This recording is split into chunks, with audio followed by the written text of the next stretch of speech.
I mean, I've been lost at sea. So I spent like a day and a half out in the ocean. Oh, am I going to be eaten by a shark? Am I going to thing? What am I going to do? Am I going to drown? Am I going to thing? Like, what am I going to do? All that stuff that runs. And then I've been held under, I've been held under multiple times. That's what I saw in my head. I saw a skeleton, and then it had a life preserver, kind of raggedy life preserver, I was just going to be there. Like I was stuck there. You talk about some near-death experiences that you've had surfing. Yes, sir. Can we go into some of those? Yes, sir. I mean, I've been lost at sea. So I spent like a day and a half out in the ocean, way like in Hawaii, about 60 miles offshore, which was a different kind of being near death. I would think that was just a longer time to think about it, but without really any imminent threat right away, right? So no imminent threat right away, but the whole possibility of like, hey, I'm 60 miles from shore. I won't be able to get back. I hope my EPIRB works, and I don't know if it does, and I hope something shows up to pick me up, but if it doesn't, so you just, and I only had a good half a day to think about it, but it was good enough. Yeah. Like, is it good enough half a day, half an hour, if you really think it's the end, like, oh, am I going to be eaten by a shark? Am I going to thing? What am I going to do? Am I going to drown? Am I going to thing? Like, what am I going to do? All that stuff that runs. And then I've been held under, I've been held under multiple times. I the truth is that, because I tried to think about it, I watched Alex climb, the climbing free solo, where he free climbs in Yosemite. Mm-hmm. And he does the free climbing with no ropes. And then they did a study on his brain, and they said his brain just does something different when he's scared. And I was trying to understand what that meant, why was his, and because I was trying to relate it to my own perspective. And what I thought is because he was exposed to dying and falling so often growing up. Like, imagine every time he went climbing, as soon as you were 100 feet in the air and there was rocks below you, if you fell, you die. Pretty much, that's what's going to happen. Mm-hmm. So he would go into that fear of dying, like, I'm going to die. And when you put your body under, and you can, I'd be interested to hear what you think about this, but because he was in that situation so often, so many times, and didn't die, and the taxation on the system is so severe, right? You're so taxed from that. The body has to recalibrate, because the body, like, well, you didn't die the last 1,000 times you were in that situation, which you thought you were going to, and we had to be in fight or flight with all the sensories on at full blast, like, and we're going to have to turn that down.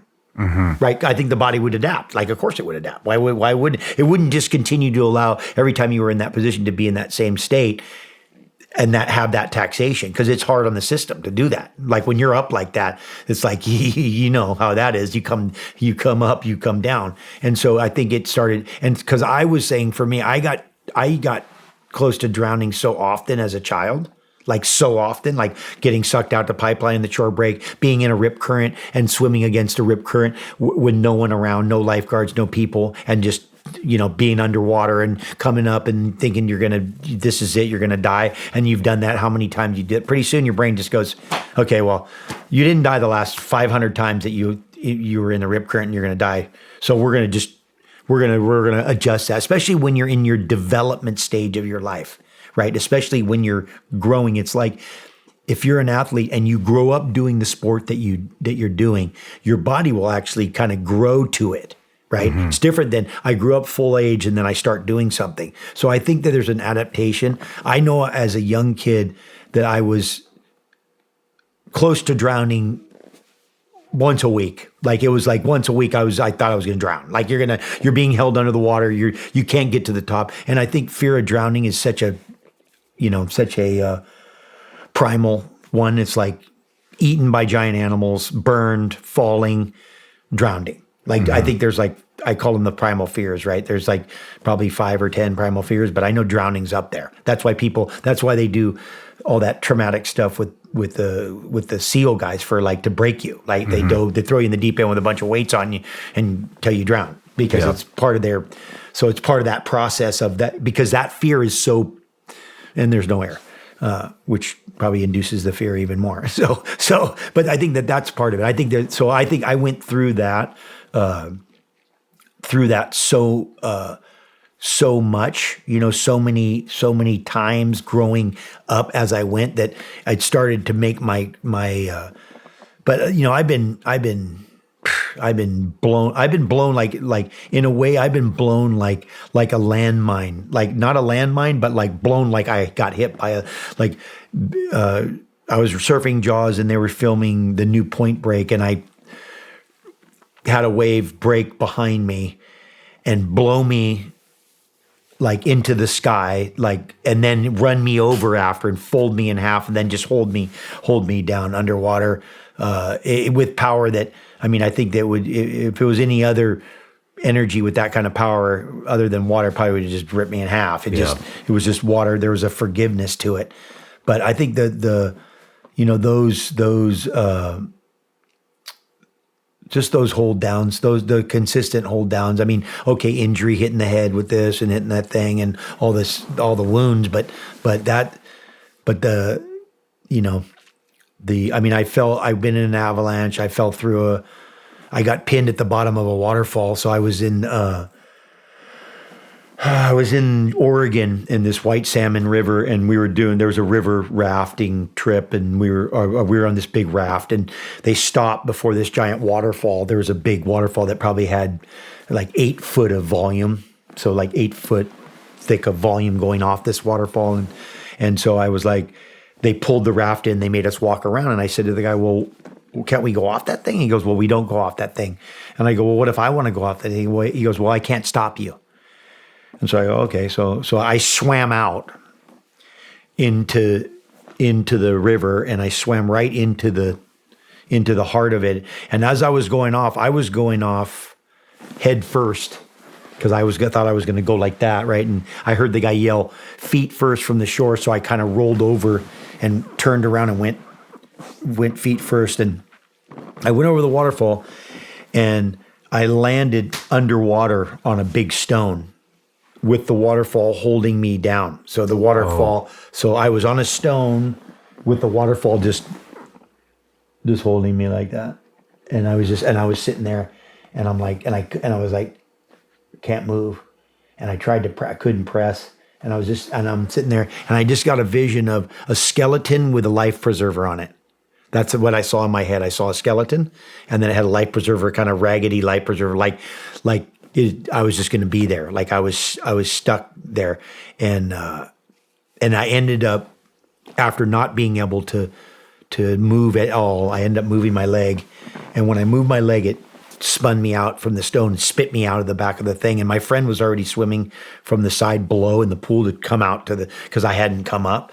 And I think for like, I don't know, a week or something on my shoulder blades and my whole back from where the water had just been, holding me down like that, just on my back, just like had me pinned. I was like, so I'm just saying, when I was in Russia one time, helicopter snowboarding, and I was following some crazy French guys, and the French guys are like, we had a big meeting, and they said, when you're walking, we're on these big cornices, and there's these big giant things hanging off the cliff, and they're hanging way out, and it's probably like, whatever, a couple 100 feet or more off the edge.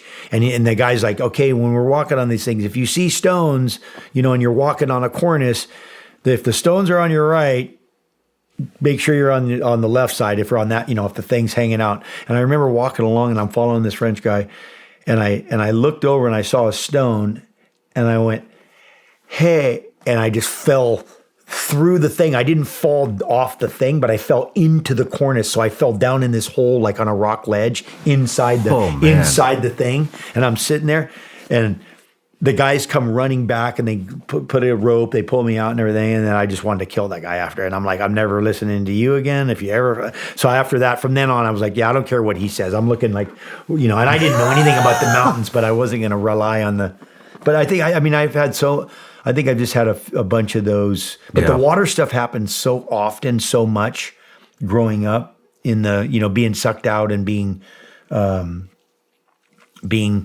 pinned on the bottom and a lot of drowning. Yeah. A lot of drowning. Yeah. Mostly drowning. To your point about kind of the fear stuff, overcoming fear, and we were talking about the guy climbing. I mean, I don't know that man. I've not heard of him, but when it comes to the fear stuff, I mean,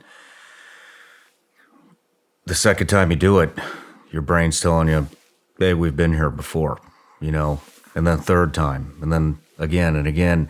And it creates, and the other thing with fear, I mean, you're doing it every time you get into a situation like that, adrenaline dumps to help you overcome the fear. Well, the adrenaline, you get addicted to that.